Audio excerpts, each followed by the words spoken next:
Oh, Sean, you're going to North Africa? That's really cool.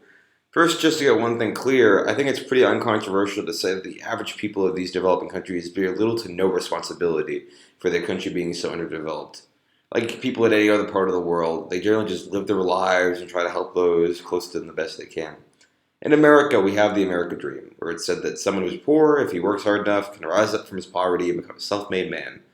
Now, many people don't believe the American dream is a thing anymore, but can you imagine having a dream in a country like Democratic Republic of the Congo, where 90% of the country is in extreme poverty? Just seems very hard. As for how they get out of it, I think it's pretty obvious to all involved that that's a complicated question. There's very few underdeveloped countries that have gone into the developed zone. I mean, as for why these countries just can't find their way out, I think a lot of it leads back to colonialism, in my opinion.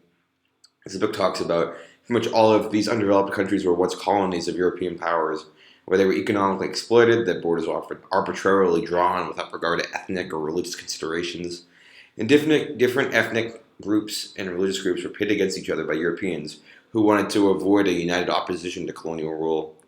I wouldn't say resources have that much to do with it. A lot of African countries do have a ton of resources, but to be honest, that probably just led them to be more likely to be economically exploited, and it also causes some other problems. Look up resource curse. I just think a leader, in terms of leaders that can help, Nelson Mandela did, but usually you get a Robert Mugabe instead of a Nelson Mandela, unfortunately. In the end, I think it's going to take a long time for these countries to get out of the messes that they are in.